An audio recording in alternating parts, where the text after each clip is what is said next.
Assalamualaikum warahmatullahi wabarakatuh. Semoga limpahan hikmah dan rahmat Allah Subhanahu wa Ta'ala tercurah kepada kita semua, amin ya robbal alamin. Pada kali ini akan menceritakan kisah wali mastur dan ciri-ciri wali mastur yang menguraikan tentang wali mastur dan beberapa kisah wali Allah. Banyak wali-wali Allah yang dimaksudkan setelah wafatnya, diantaranya adalah Mbah Priok. Sebelumnya wali Allah itu tersembunyi mastur, tetapi karena kehendak Allah juga akhirnya beliau itu tampak ke permukaan. Banyak tanda kewalian seseorang terbuka secara nyata setelah terlihat jasadnya utuh, tidak hancur ketika dipindahkan. Sebenarnya banyak wali-wali Allah yang disasarkan tidak masyhur, khususnya di Pulau Jawa. Ini disebutkan dalam hadits bahwa Umar bin Khattab berkata, Nabi bersabda, sesungguhnya di antara hamba-hamba Allah terdapat beberapa manusia yang bukan para nabi dan bukan orang-orang yang mati syahid. Para nabi dan orang-orang yang mati syahid merasa iri kepada mereka pada hari kiamat. Karena kedudukan mereka di sisi Allah Ta'ala. Para sahabat bertanya, wahai Rasulullah, apakah engkau akan menceritakan kepada kami siapakah mereka? Beliau bersabda, mereka adalah orang-orang yang saling mencintai dengan ruh dari Allah tanpa ada hubungan kekerabatan di antara mereka dan tanpa adanya harta yang saling mereka berikan demi Allah. Sesungguhnya wajah mereka adalah cahaya dan sesungguhnya mereka berada di atas cahaya. Tidak merasa takut ketika orang-orang merasa takut dan tidak bersedih ketika orang-orang merasa bersedih. Dan beliau membaca ayat ini. Ingatlah, sesungguhnya wali-wali Allah itu tidak ada kekhawatiran terhadap mereka dan tidak pula mereka bersedih hati. Quran Surah Yunus 62. Hadis riwayat Abu Dawud. Wahai sekalian manusia, dengar, pahami dan ketahuilah bahwa Allah Azza wa Jalla memiliki hamba-hamba mereka bukan para nabi ataupun syuhada atau orang-orang yang mati syahid. Akan tetapi para nabi dan syuhada merasa iri pada mereka karena tempat dan kedekatan mereka dengan Allah pada hari kiamat. Kemudian seorang badui datang, dia berasal dari pedalaman jauh dan menyendiri. Dia menunjuk tangannya ke arah Nabi seraya berkata, wahai Nabi Allah, sekelompok orang yang bukan para nabi ataupun syuhada tetapi para nabi dan syuhada merasa iri kepada mereka karena kedudukan dan kedekatan mereka dengan Allah. Sebutkan ciri-ciri mereka untuk kami. Wajah Rasulullah bergembira karena pertanyaan orang Badui itu, lalu Rasulullah bersabda, mereka adalah orang-orang yang berasal dari berbagai penjuru dan orang-orang asing. Di antara mereka tidak dihubungkan oleh kekerabatan yang dekat, mereka saling mencintai karena Allah dan saling tulus ikhlas. Allah menempatkan untuk mereka mimbar-mimbar dari cahaya pada hari kiamat. Allah mendudukkan mereka di atasnya. Allah menjadikan wajah-wajah mereka bercahaya. Pakaian-pakaian mereka bercahaya. Orang-orang ketakutan pada hari kiamat sementara mereka tidak ketakutan. Mereka adalah para wali-wali Allah yang tidak takut dan tidak bersedih hati. Hadis riwayat Ahmad. Pernahkah mendengar tentang wali mastur atau wali yang tersembunyi? Banyak wali-wali tersembunyi yang banyak orang tidak tahu. Semuanya memiliki martabat, tingkatan dan kekhususan sehingga banyak orang lebih mengetahui wali yang masyhur daripada mengetahui wali khas yang derajatnya ditinggikan oleh Allah. pada masanya dibanding lainnya, bahkan seorang sultan aulia masyhur Cekutur Rabbani Abdul Qadir Al-Jailani Qodasallahu Sirrohul Aziz pada masa hidupnya tidak dikenal sebagai seorang aulia. Baru setelah 25 tahun terbuka hijab dinding penutup akan kewaliannya, Syekh Abdus Salam bin Masyisi adalah seorang wali mursyid yang tidak dikenal pada masanya. Tapi setelah ditemukan di atas bukit oleh muridnya yakni Syekh Ali Abul Hasan Asy-Syadzili pendiri tarekat Syadziliyah, barulah terkuat keberadaan dan kebesaran auliyanya di tengah umat masyhur atau tidak bukanlah tujuan bagi seorang aulia. Semua terhitung dalam genggaman kehendak dan takdirnya. Maha besar Allah yang telah menyembunyikan para kekasihnya di balik hijab keanggunan hingga mereka tenggelam dalam samudera keesaan. Lenyap dalam lautan tauhid, ketahuilah dulur mereka ada di sekitar kita.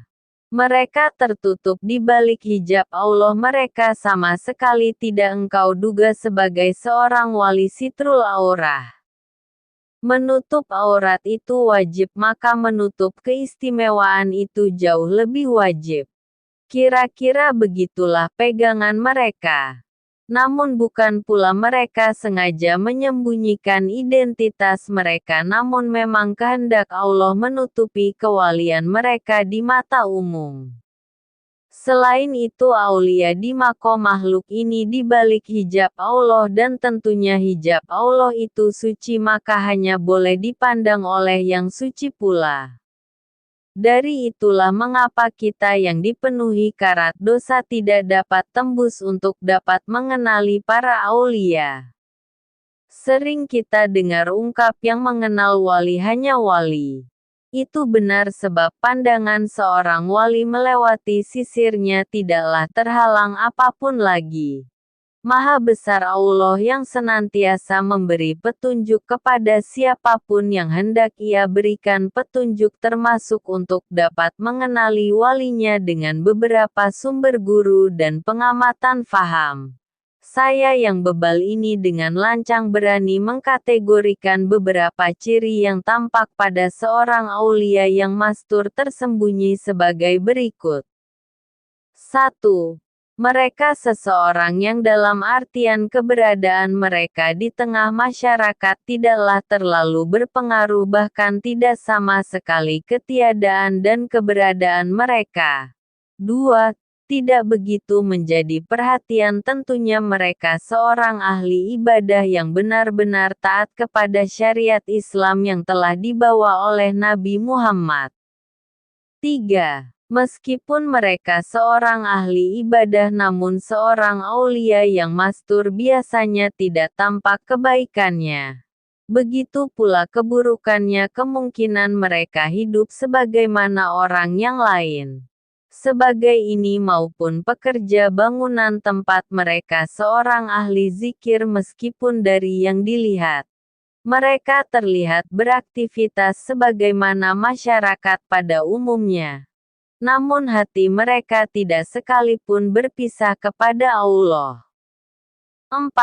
Di waktu jaga maupun tidur, dikala duduk maupun berdiri, dikala siang maupun malam, mereka tenggelam dalam kemesraan bersama Tuhannya. 5. Dalam hati ketika memandang ataupun dipandang oleh sorotan matanya. Sebab seorang ahli zikir sejati yang benar-benar telah disebut dalam istilah tasawuf, bertubuhkan kalimah akan terpancar jelas di wajahnya. 6. Dalam hati sesaat duduk atau bercakap dengannya. Sebab seorang ahli zikir akan menyebarkan energi positif nurullah ke sekelilingnya. 7. Saat melihat sosoknya atau mengingat namanya atau bahkan terdengar disebut namanya, maka sejenak kita pun ingat kepada nama Allah. 8. Wajah mereka terlihat sedikit kurus dan wajahnya yang terlihat agak pucat lantaran renggangnya rusuk mereka dari kasur tempat tidur dan memperbanyak akan mereka puasa-puasa sunnah untuk melatih melawan hawa nafsu. 9. Begitu mengagumkan memuliakan Rasulullah sebagai wasito mereka wasil kepada Allah. 10. Tidaklah lisan mereka mengeluarkan sepatah dua patah kata kecuali itu mengandung hikmah. Walau memang ada sebagian kecil di antara wali majdab yang telah tenggelam sepenuhnya dalam kefanaan mengeluarkan perkataan yang tidak dimengerti sekiranya saja kita memiliki kejernihan hati dan atas petunjuk dari Allah niscaya suatu saat kita diperkenankan bertemu mereka dan mengambil manfaat kepadanya. Sebab mereka para aulia adalah khalifah Allah di muka bumi. Para pewaris Rasulullah yang namanya diharamkan oleh semua penduduk langit dan kehadirannya dirindukan pintu-pintu surga. Dalam hadits disebutkan dari Abu Hurairah dia berkata bahwa Rasulullah bersabda sesungguhnya Allah Ta'ala berfirman. Barang siapa yang memusuhi maka aku telah mengumumkannya.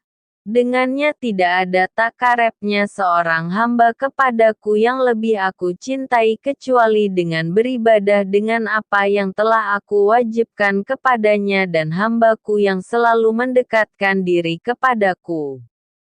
Dengan nawafil perkara-perkara sunnah maka aku akan mencintainya dan jika aku telah mencintainya, maka aku adalah pendengarannya yang dia gunakan untuk mendengar, penglihatannya yang dia gunakan untuk melihat, tangannya yang digunakannya untuk memukul dan kakinya yang digunakan untuk berjalan.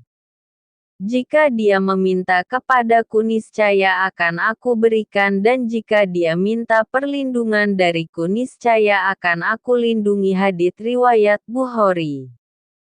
Kisah wali tukang sapu. Setiap pagi ia menyapu jalanan pasar. Usianya yang sudah cukup lanjut tidak menyurutkan niatnya untuk mengabdi kepada orang banyak. Dengan caranya sendiri dengan menjadi juru bersih pasar tidak jarang para pedagang di sana meminta tolong kepada sang kakek untuk keperluan bisnisnya. Kakek ini seorang tukang sapu sekaligus tukang disuruh-suruh. Suatu malam perdagangan meminta bantuan kepada kakek untuk mengantar barang-barangnya ke suatu tempat. Pedagang A memberi tempo barang itu mesti sudah sampai sebelum subuh. Sang kakek tak menolak. Di tempat lain pedagang B meminta tolong. Hal yang sama ia juga memberi batas waktu subuh barang itu harus sudah sampai di tempat. Si kakek mengiyakan dan celaka ketika bertemu dengan pedagang C. Kakek itu diminta lagi untuk mengerjakan perintah yang serupa juga. Ada deadline subuh uniknya lagi-lagi kakek itu menyanggupi. Bagaimana bisa pada saat yang bersamaan barang-barang berbeda harus diantar ke tempat yang saling berjauhan?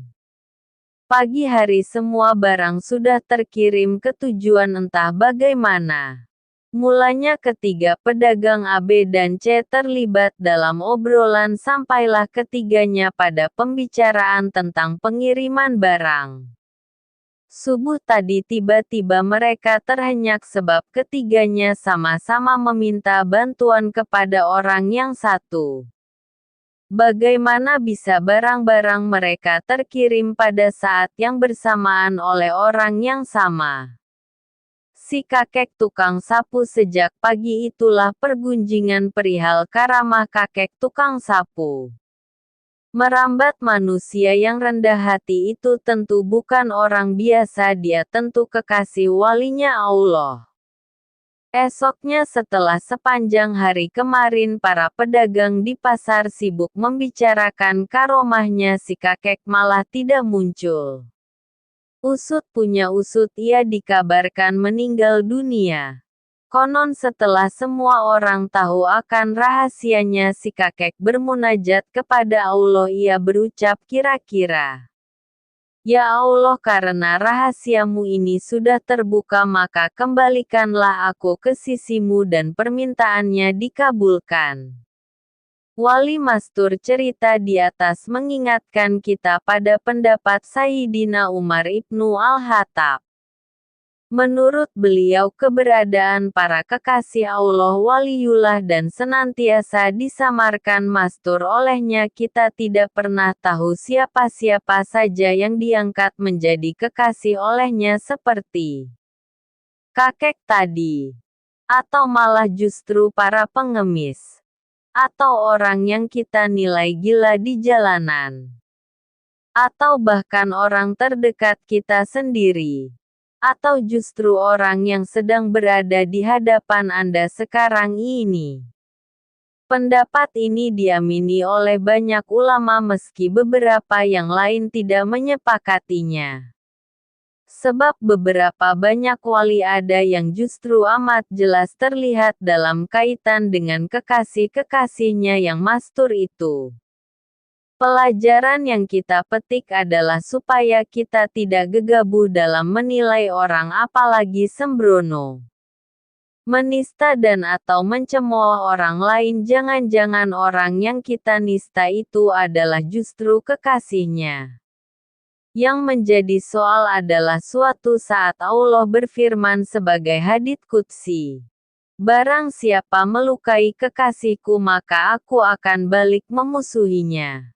Diceritakan bahwa dulu ketika Syekh Abdul Qadir Jailani masih hidup, orang yang menyebut nama beliau tanpa berwudu langsung terputus kepalanya ini. Karena seperti firman Allah kepada beliau, "Abdul Qadir, engkau mengagungkan asmaku maka aku pun memuliakan namamu." Alhasil apakah kita memang berniat menjadi musuhnya?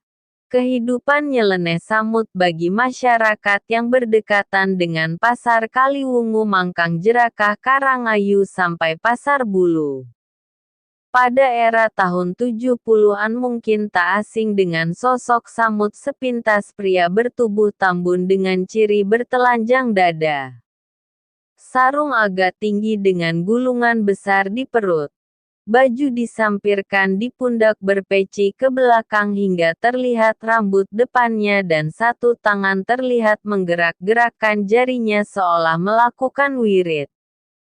Sepintas warga di era tahun tersebut hanya melihat bahwa samut hanyalah sosok yang kurang normal. Gendeng bahkan ketika penulis menanyakan hal tersebut pada orang tua teman.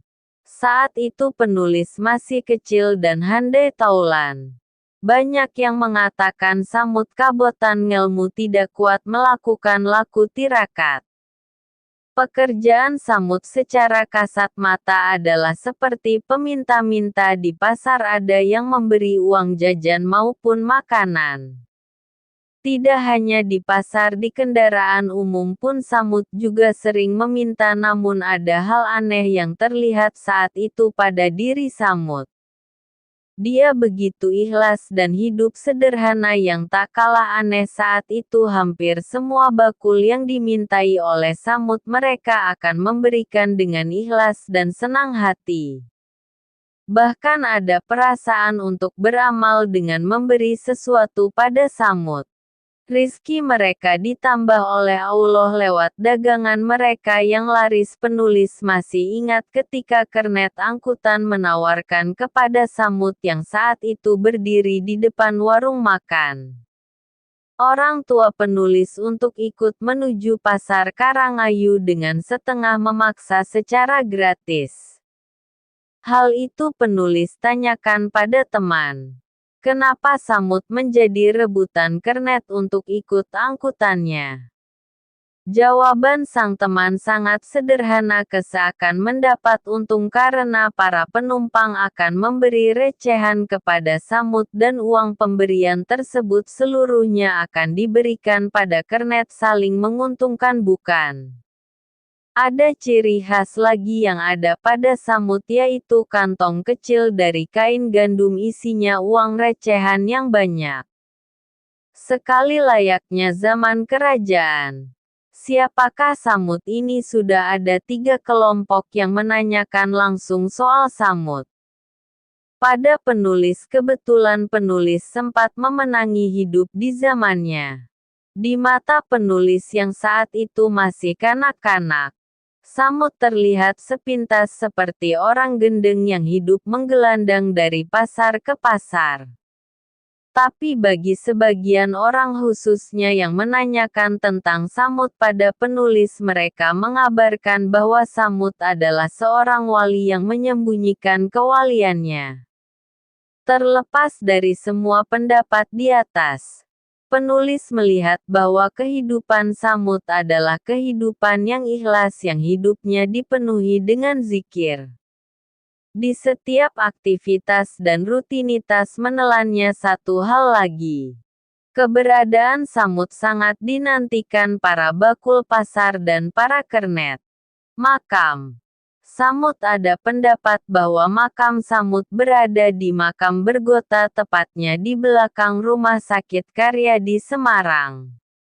Yaitu di makam orang-orang yang tidak mempunyai keluarga. Namun menurut orang tua penulis, Mbah Syamsuddin Modin Jerakah, yang kebetulan ikut mengurusi jasad Samud yang meninggal di Pasar Jerakah, bahwa jasad sambut oleh pihak pamong desa Kelurahan Jerakah diserahkan pada keluarganya yang ada di Kaliwungu, Kendala, dan dimakamkan di makam desa setempat. Samud wali yang tersembunyi. Terlepas siapa sebenarnya sosok Samud, apakah dia orang gendeng atau wali yang menyembunyikan kewaliannya, hanya Allah yang Maha Tahu. Sebagai manusia kita harus berhati-hati agar tidak mengkultuskan manusia secara berlebihan. Yang pasti keberadaan Samud saat itu tidak pernah menyusahkan orang lain, bahkan lebih banyak diharapkan kedatangan dan keberadaannya. Khususnya di sekitar wilayah Kaliwungu, Mangkang, Jerakah, Karangayu, bahkan ke Pasar Bulu, itu semua masuk wilayah Kendala dan Semarang. Kisah Wali Katum. Nama Wali Katum sudah tidak asing lagi bagi warga asli kota Banjarmasin khususnya dan masyarakat Kalimantan Selatan. Pada umumnya nama beliau sebenarnya adalah Muhammad Ramli Bainanang Katut. Di masa kecil beliau bernama Art Umali. Beliau hidup apa adanya tanpa berusaha bekerja. Hari-hari beliau habiskan hanya untuk mengabdi kepada Allah Subhanahu wa Ta'ala. Apabila ada makanan beliau makan, tapi kalau tidak ada beliau akan puasa. Meskipun demikian beliau tidak pernah mengeluh minta-minta dan menyusahkan orang lain. Beliau selalu menutup diri dari orang lain dan suka menyendiri sehingga tidak banyak aktivitas. Beliau yang terekspos, karena itulah di masyarakat beliau lebih dikenal dengan sebutan Wali Katum. Kata-kata diambil dari bahasa Arab yang berarti sembunyi. Diceritakan beliau kalau pergi selalu membawa Al-Quran. Apabila berhenti beliau akan membacanya hingga akhir hayat. Beliau Al-Quran tersebut tidak lagi persegi empat melainkan berbentuk lonjong karena sisi-sisinya sudah terkikis lantaran sering dibaca. Menurut penuturan Gusti Sulaiman bin Gusti Haji Hasan, guru Tuan, kawan dekat dari Tuan Guru Abdul Somad, Kampung Melayu Sungai Bilu, Banjarmasin. Sewaktu selama 7 tahun menuntut ilmu di Mekah, bahwa Gusti Haji Hasan adalah kakak dari Gustian Angka Tutut yang adalah ayah dari Muhammad Ramli Wali Katum. Dengan demikian maka Gusti Sulaiman bin Gusti Haji Hasan adalah memiliki hubungan keluarga sebagai sepupu sekali dengan Wali Katum atau Gusti Muhammad Ramli bin Gustian Angka tutut selanjutnya menurut Gusti Sulaiman bin Gusti Haji Hasan yang kini berusia 95 tahun di Banyur. Dalam Basiri Banjarmasin ada beberapa keganjilan hawarikul adat dari Wali Katum itu pula dengan bapaknya Gustian. Angkat tutut diriwayatkan pernah suatu hari serombongan orang bermobil datang untuk mengundang dan menjemput Gustian Angkat Utayah Wali Katum. Namun beliau tidak mau naik mobil dan mempersilahkan tamu yang menjemputnya lebih dahulu pulang. Sedangkan beliau mengeluarkan sebuah sepeda butut yang tempat duduknya hanya dililitkan kain supaya bisa duduk di atas sepeda butut tersebut. Namun alangkah terkejutnya rombongan yang ingin mengundang beliau ternyata ayah Wali Katum sudah tiba lebih dahulu dan sedang menyandarkan sepeda bututnya di depan rumah yang ingin mengundang tersebut. Padahal sewaktu berangkat tadi rombongan yang mengundang lebih dahulu dan cepat karena menggunakan mobil. Selanjutnya diriwayatkan pula oleh Gusti Sulaiman bin Gusti Haji Hasan bahwa tempo dahulu pada musim haji seseorang jamaah haji dari hulu sungai melihat seorang pria di Mekah yang berjalan beriringan namun sambil berhenti nginting atau jalan berjingkat-jingkat tanpa terompah. Maklum zaman dulu tidak ada sandal jepit lalu jamaah haji tersebut bertanya pada pria yang berjingkat. Apakah sedang kepanasan kaki berjalan di padang pasir? Namun pria itu menjawab tidak. Kemudian ditanyakan siapa namanya dan tinggal di mana. Pria misterius itu menyebutkan namanya Muhammad Ramli dan alamatnya di Tebu Darat Hulu Sungai Tengah. Karena merasa kasihan oleh jamaah haji itu ketika melewati pasar diberikanlah sepasang terompah. Namun setelah menerima terompah tersebut pria berjingkat-jingkat tadi menghilang begitu saja. Setelah selesai menunaikan ibadah haji dan pulang ke kampung halaman, sang jamaah haji tadi teringat dan ingin pergi menemui Muhammad Ramli di Tebu Darat tapi menurut penduduk kampung Tebu Darat bahwa tidak ada warganya yang naik haji tahun ini. Tapi kalau orang yang bernama Muhammad Ramli memang ada tapi tidak pergi haji namun hanya berholwat di gubuk persawahan. Merasa penasaran sang jamaah haji itu lalu minta diantar ke gubuk Muhammad Ramli tersebut dan ternyata memang beliaulah yang bertemu dengannya di Mekah. Sedangkan sepasang terompah terlihat ada digantungkan di dinding rumah gubuk Muhammad Ramli. Sejak saat itulah masyarakat baru mengetahui bahwa Muhammad Ramli adalah seorang wali Allah sehingga beliau diberi gelar Wali Katum atau wali yang tersembunyi. Gusti Muhammad Ramli atau Wali Tatuf wafat tanggal 24 Juni tahun 1982 Masehi bertepatan dengan tanggal 29 Saban 1402 Hijriah pada usia sekitar 70 tahun. Makam Wali Katum terletak di Desa Tebu Darat Kecamatan Labuan Amas Selatan Kabupaten Hulu Sungai Tengah Kalimantan Selatan. Makam keramat Wali Katum juga menarik karena selalu mendapat kunjungan ziarah dari masyarakat Kalimantan Selatan dan juga wisatawan ziarah lainnya. Wali Mastur zaman Abah Guru sekumpul ada seorang Sayyid Suriah Rasulullah yang setiap hari duduk-duduk 4 perjudian. Sampai suatu saat ajal datang menjemputnya orang-orang kampung tidak ada yang tahu siapa dia sebenarnya. Di saat wafatnya hanya istri dan anaknya yang menghadapi jenazahnya.